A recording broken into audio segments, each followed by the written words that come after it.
These are a couple pair of wire strippers, very similar in function. The one on the right here has the crimping to it for our solderless connectors. The one on the left does not. The one on the right has a few more options for sizes of screws to go ahead and cut. So the other one, the one on the left here, is kind of stripped down just a little bit more. So we're going to talk about how to use this, what everything on here is, if you've never messed around with them before. We have a couple different tool sets on here. We have our pliers on the end, the stripping function, which has solid core wire, range from 10 gauge, 12, 14, 16, 18, down to 22 gauge of wire. A hole here on the side. I'll show you how to use this, but this is to loop our wire. We have several screw cutting options here. I'll go over that as well. And then our crimping tool down here on the lower end that can take a variety of size of wires and solderless connectors in order to crimp those together.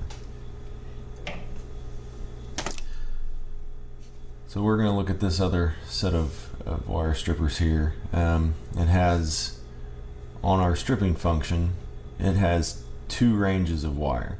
So our solid core wire, which is our Romex style wire, 14 gauge, 12 gauge, 10, on down, can be done with this. But our stranded gauge, or the THHN, uses a slightly different scale. So the 10 gauge in our solid core, our Romex, is only is about the same size as a 12 gauge THHN. So, but it's got the two scales on there. So if we take and go to strip some of this wire, we would find our 12 gauge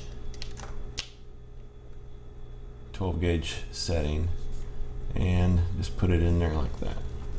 Crimp down a little bit and then pull it across, and you can pull the sheathing off very easily. Now this loop hole is used for putting it right on the edge of that wire you cut and give it in a nice little loop so that you can get it around the screw and tighten it down. So then we have a cutting function. Only cut copper wire with this. It's not made for galvanized or steel or anything else really. Aluminum wire is fine, it's soft like copper is, but don't use on hard metals. So the screw cutting function is pretty handy, especially when you're doing electrical work, because sometimes the screws are too long. If you're putting a junction box cover on, or an outlet, and you need something a little smaller, this is what this is for. So we've got several sizes along here. This is a 632, so I would thread it in the 632.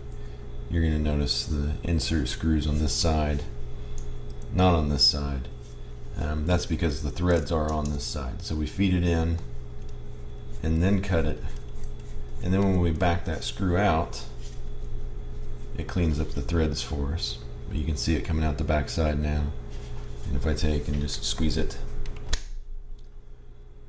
it does cut the screw.